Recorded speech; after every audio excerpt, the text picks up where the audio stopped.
just when I'm talking about icon, it's coming from the Greek word ikon, and it means image.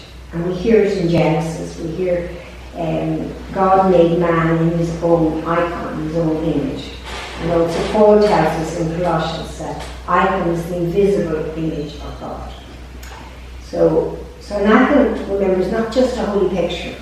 And there's a few different, which I like, descriptions, such as its theology in line with colour, a sacramental medium, a meeting point with God, a meeting point between the divine and the human heart. Icons as well. Icons are venerated, not worshipped. Something to be very careful about, because we're often accused of worshipping icons, but they're not worship. Only worship is reserved for God alone. So we venerate icons. And I won't go into the whole history. There's a whole history of that, why icons were destroyed, but it's too long. So just remember, like, icons are not merely a holy, sorry I said that. Icons, the iconographer tries to depict with her raw material, his raw material, the non-material world. The world that's not bound by laws of space and time, perspective, light and shade. The iconographer doesn't try to paint portraits. We don't do portraits of the saints. But we show the image of the transformed individual. And when we enter the world of icons, we leave behind a familiar world, the world of the senses, and you enter a mystical world, spiritual realities. So the work of iconographers, like myself, Madame, and Rachel, is to make this world visible. So I'm just going to talk a little bit about the method, and I'll draw your attention to the board over here on the left. So that was made by one of our tutors, and it's a great help. Where we start at the very beginning. We use egg temperate technique, and you see, if you're up there on the left is a piece of board, and we show the whole process of how we mark the board. We cover it in cloth and cover it in gesso, all down to the starting of the painting. So if you get a chance, everyone, have a look at that. It's well worth seeing, you know. And over here I have left out, these are the 6 training icons that Ava would start all iconographers off with. And what Rachel did was this icon here of Our Lady. Okay? So they're done in this order. They're done in specific orders, because you learn from each one. So you start with Our Lady, and you're learning about the garments. Then you move to Our Lord, and you're learning about how to paint hair and beard. John the Baptist, a bit more curly hair and ruddy complexion. Joseph, grey hair. You can see Joseph we have up here as well. George, you've got a hand added in, curly hair. And then eventually Michael the Archangel, which is a quarter-level picture icon with hands and armour. So I think that's all I want to talk to you about that. But I just want to say that every element in the icon brings to light a hidden meaning. So even the basic materials of every icon has multi-layered spiritual significance.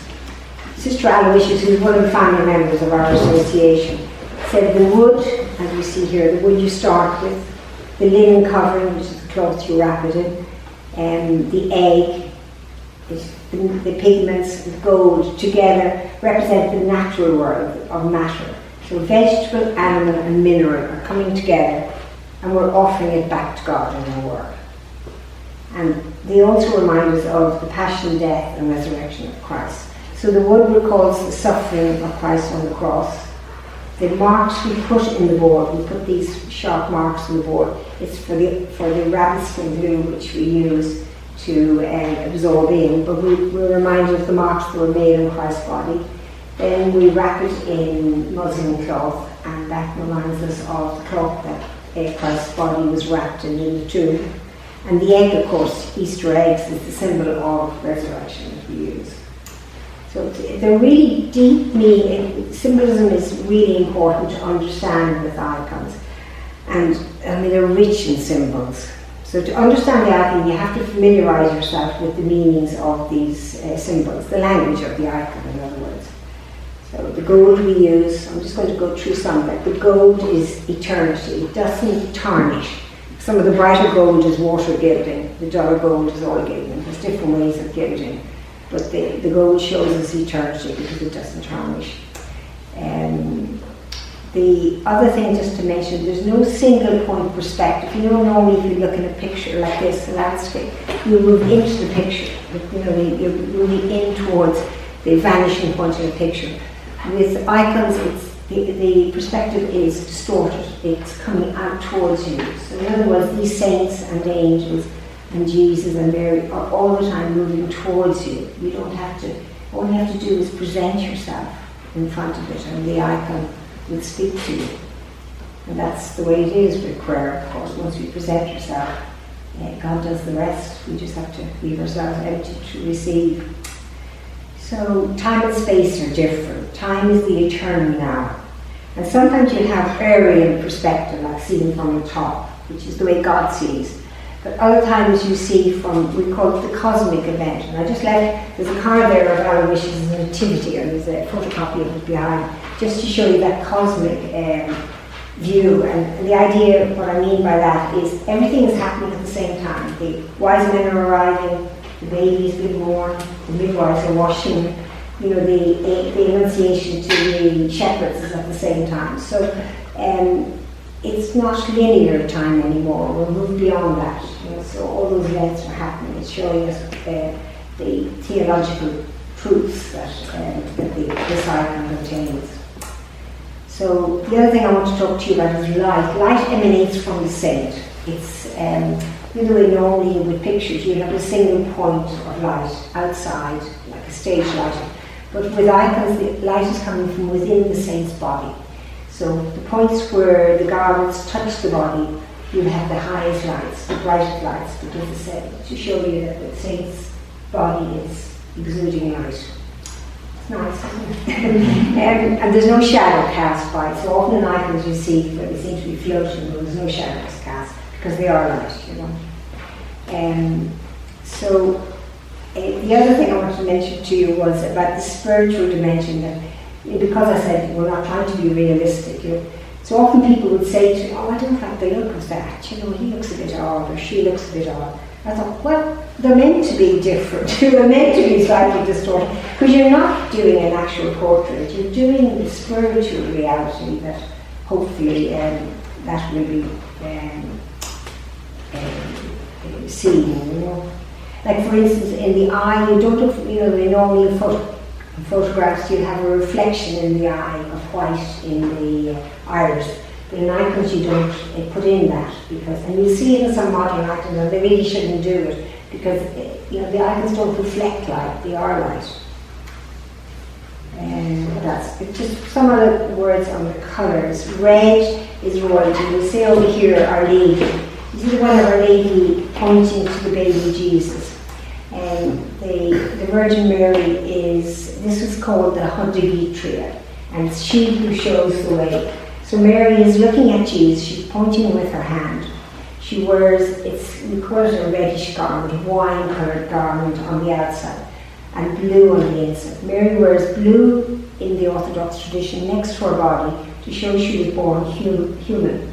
And she took on divinity at the Annunciation to when she said yes. So that's why she wears those colours. With Jesus, it's the other way around, because he was born divine and he took on humanity when he became one of us. So Mary's pointing and the baby is blessing, and he's holding a scroll, the Word of God. But she's looking, sometimes she'll be looking out at us, but other times she's looking at him, inviting us. If she's looking out at us, she's inviting us into this union. So it's constant movement. It's not just something once off. She's constantly inviting us. Okay, I won't go into doors and hills, but I will just mention features on the faces. Like the ears, sometimes you see them quite abnormally bent, you know, and it's because they're listening to us, you know, so they'll be kind of squashed looking as if they're like megaphones or something, you know, but that's done on purpose, you know. The mouth is closed, but not tightly closed. Never have the mouth and purse closed, because you know, when you stand like that, you're saying, I'm not talking to you, you know. So the mouth is always softened with a line in between. So Mary doesn't speak, but she will answer your prayers. And you always have to show that she's answering your prayers. So you keep the mouth that little bit softened, I suppose. The eyes are usually large, and they express the inner person. The nose is long and thin, and the purpose of all this is that the senses are depicted as refined and spiritualized. And just one other thing, when I was reading these notes originally, I remembered, you don't show the icon in profile. If you turn away, you're turning away from God. So the only people you see shown in profile are the devil. You see, the devil is always shown, by the way, black and small, because Jesus conquered. So they're not significant, and it wouldn't be like you see the Saint Michael here. Sometimes you see in Western depiction, whoever he's killing is quite big and frightening. But in Orthodox, he's always quite insignificant, the devil, because he's conquered. Just playing with him like a cat plays with a mouse, So, and the other thing, George and the dragon, in the Orthodoxy, he doesn't kill the dragon, he subdues him. And in other words, he keeps evil under control. We all know it exists in this world, but it's kept under control by our Lord, thank God. And the other one you see, of course, in side profile is Judas. Poor Judas, but Judas is shown because he's moving away from God. A few more minutes, okay. Just a few things on prayer I wanted to say was, that I've left some of the prayers that we say around here, we call this the rules of the iconographer. And this is an icon prayer we say every time we sit with our icons. So just if you want to have a look at them. I would say, you all know there's many different kinds of prayer: petition, gratitude, praise, thanks, intercession, meditation, and contemplation. And you experience all those as you do icons. For me, it's cries for help when things aren't working out, and then it's, gratitude when things do work out. And then sometimes you will fall into quiet meditation and contemplation, beholding your icon. And I hope Rachel would say something a little bit on that. So, Sister Aloysius used to say to us, when you're doing your icon, there are two icons being made. The one in front of you, but the more important one is the one inside yourself. So remember that we are all icons of God. We're all made in the image of God. So she said the biggest work to be done is on this one, not on the other. So whenever we start giving out, I'm not getting this right. What's happening inside you, Colette? What's happening inside you? So, and the other thing, that one isn't really for decorative purposes. It is for prayer. And so when it's put in a house, we say in the Orthodox Church, the Orthodox homes, in my own home, I'm Roman Catholic, we have a prayer corner where we go in and pray with our icons. And we feel the need, but quite often during the day. But it's not decoration, And icons usually aren't signed. They weren't in days ago because hopefully you've allowed God to work through you. So you've let go and let God. And iconographers would say that each icon is a spiritual journey. We're brought into the presence of the transformed person we are praying for, we are painting. We get to know them at a very deep level. So I just want to switch over just something when we were chatting about this. About 3 minutes, okay, Rachel's just going to say something that she found. Do you have to stand up or you have? I'm not good at talking, so just when I was doing Our Lady, Colette always says that it's about the process and not about the end product, and I think it's really true. When you start doing an icon, you I got lost in learning and just the process of it. You just completely forget, and then just one day it's done and it's there and it's amazing. Yeah, like it's the process, and that's what we try and do in our association, is teach the process. A lot of courses you'll see advertised and they'll say, do a 1 week icon course and you'll have an icon at the end of the week. Is that pretty possible? No, it's not. It's not. And what happens is you get a lot of the time the teacher will have to hop in and fix it up and all that. So we tend not to do that when we're teaching. And we have about 14 tutors working. Well, we have about 5 or 6 and the same amount of these again coming on. We hope Rachel will. Anne is training. and it's here as well. She's training to be a tutor, and hopefully she will, and hopefully you will be one day, Rachel. But you know that it's so we teach the process, and you know it works. It's like prayer. You know, it's about trusting in the process. You know, you think, I'll never be able to do that, and then you just don't think about the end result. Just think about what are you doing today and the next day, and each step is a step towards getting a complete album, isn't it? Yeah. Thanks, Rachel. Thank you.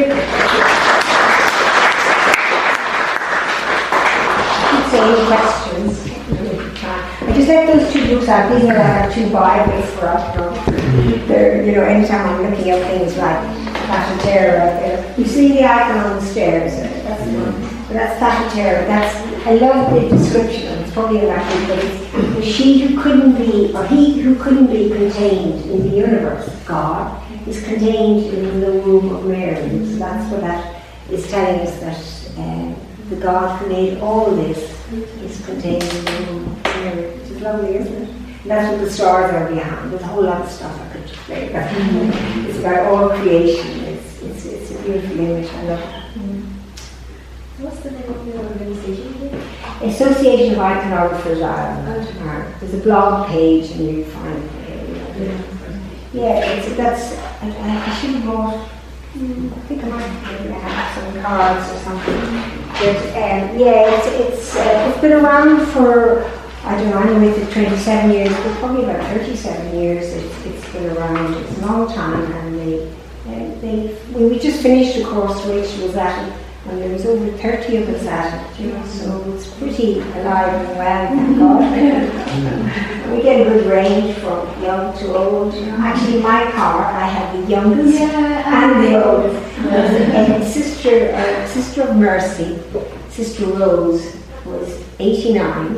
And she was in the car. I had just finished her own icon. Can you make your own icons? I left one of mine there. I only have a photocopy. It's St. Colette Clarke. That's what I did for the priest in Kerry. But she had made her own icon of Catherine Cawley, the founder of the Mercy, and it was lovely, wasn't it? Yeah. She gets better year by year. It's amazing. I'm not saying iconography will keep you alive, but it was, yes, pretty amazing. Yeah. She's good fun. She's great practice. Yeah. Very bold. The angle of Mary's head is kind of like consistent in both of these, that she's both times her head is tilted. Is that like a consistent thing for Mary? Yeah, often you see her like this one. You see, she's tilting in towards Jesus. This is called the dehiscus. If you go into the Orthodox Church, you know, there's a royal doors in the middle, which I don't like calling it separate, but sort of links you to the sanctuary, you know.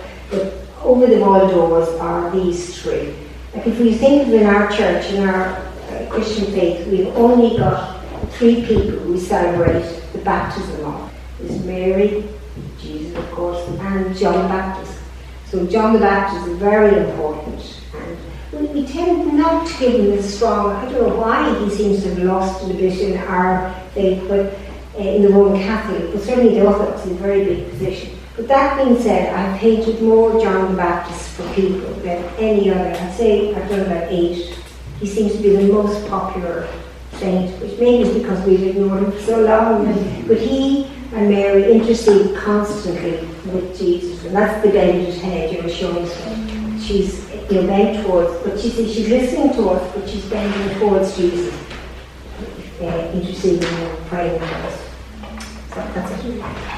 Are we finished? We better get out. 10 minutes. Oh, great. Plenty of time for it. I'll just leave a few minutes there. I'm afraid I didn't know your name, but at least you find my numbers on it. We should have been more organised. Sorry, can I just ask you, the way you said even the training, do you have to, like if you're going to do Mary or Jesus, do you have to do it like this, or can you be do your own thing, like the one you do the same kind of thing? Is that from your own mind, or is that you copied of something else? Or? No, I did that myself. Okay, anything I understood, there was no prior image of him, icon. Then you can make your own icon, you know. But generally we would say, stick to the tradition.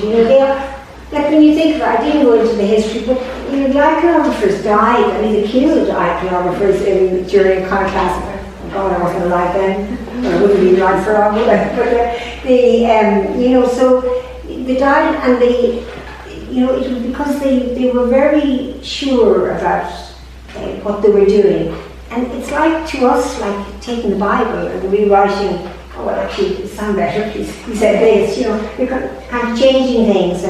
And you know yourself, when you start changing a little bit, it changes a lot after a while. So that's why we would be regarded, I mean, a lot of people say, oh, you're too strict in your adherence to the Byzantine and Greek style, but I don't know, we see what comes after us, but like certainly for me, I like the challenge of being restricted, you know, like when I'm doing, for instance, that column kill is a good example, I forgot about that.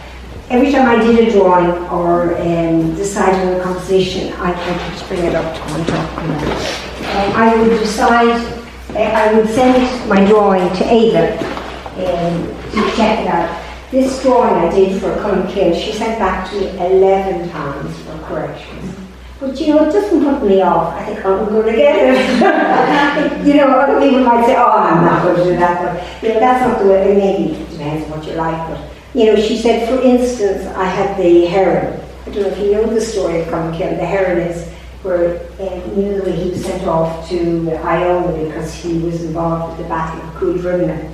But the heron was sent just before Colin died to let Colin know he came from Ireland. You know, there's a very common bird here in Ireland, and he came to let Colin know he was forgiven for his participation in that battle, what the cause of it.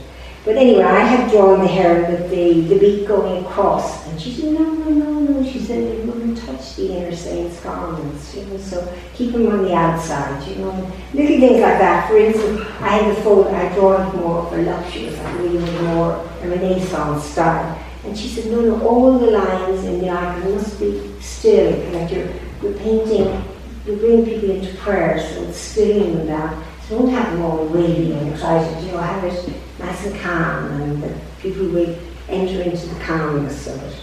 The writing is in Irish, and it's from the book of I just drawn a blank. It's in the Royal Irish Association in Dublin, and it's worth looking up. But it's supposed to be a book, the 6th century book is still available in Ireland, and it's supposed to be a book that battle was about. You know, so it's worth looking up. And these are the lines from Psalm, I think it's Psalm 22, I can't remember, Psalm 33, that he was writing just before